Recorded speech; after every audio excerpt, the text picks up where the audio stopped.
What's going on, dudes? Dudes. Oh. Welcome back to the vault. It's your boy, MC Hippo Titties. Big old Hippo Titties.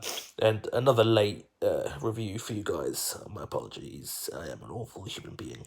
It's probably why I've only got 31 subscribers. But the film I will be reviewing tonight is Jumanji, The Next Level.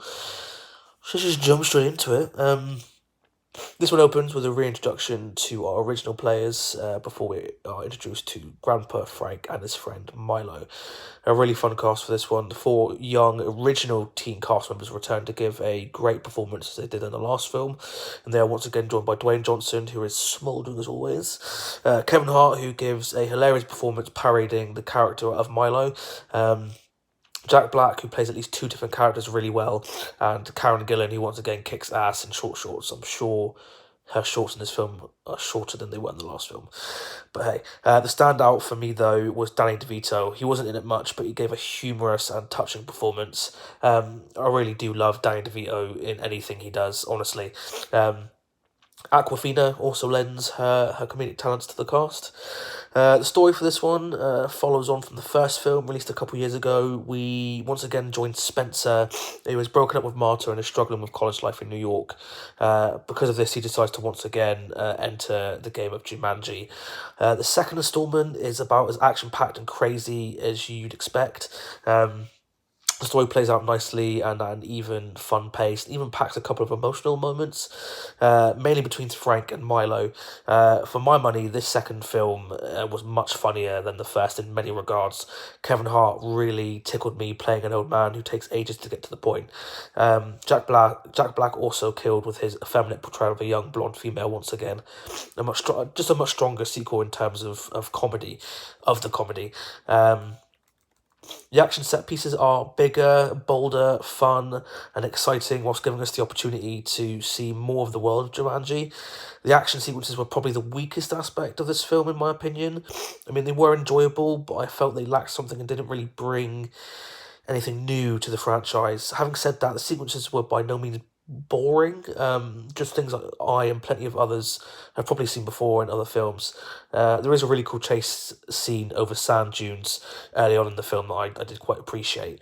Jake Kasdan directs this one. I'm not familiar with his work, but he gives us an entertaining film at least. He also directed the first film, so he's familiar with the characters and the world they inhabit, which is always good and strong, a strong thing to have for any sequel. He also succeeded in bringing more of a comedic element to the second installment. I really felt like he was stretching his comedic legs, and he was allowing the returning actors, to really stretch their legs in a comedic way. Just a really fine effort from him. And the only thing I learned from this film was that ostriches are the fastest animal on two legs. Thanks, Kevin Hart. So there we have it. There's my very quick review for Jumanji. Let's just jump to the two most important questions. Question one, would I recommend this film? I honestly probably wouldn't recommend this film. I was just incredibly underwhelmed and found myself feeling very bored, kind of by the halfway mark. So yeah, I personally wouldn't recommend spending money to watch this film. I definitely would say it's probably wait till it's on home release or general demand or you're able to stream it. But I personally would go and watch anything else. Or there's much better films still in the cinema or coming out within the next couple of weeks. Of when this film was released. So for me, I wouldn't recommend this film. So just jump to the second important question. Does this film belong in the vault? I had a fair few issues with this film. The overall story felt incoherent and at points with certain narratives shoehorned in quite lazily. The biggest one for me being the flying horse. That and the CGI, for the most part, felt incredibly off and rushed, which took me out of the film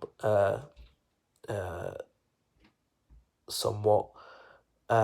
So I for those reasons, this film would not be going into the vault. So that little turd shaped star. It's gone off with a scream. from Kevin Hart. So there we have it, guys. There's my review for Jumanji. If you've seen the film and you loved it, let me know what you loved down in the comments below. If you hated it, let me know what you hated down in the comments below. As always, I like to have discussions, even though no one's commenting down below. But as always, guys, if you do like what I'm doing here, please don't forget to like, subscribe, share this video with your friendly... I keep fucking that up. Share this video with your friends, family, pets, and your friendly neighbourhood ostriches. And until the next one, peace and love, my dudes. I'm not going to fuck that up next time.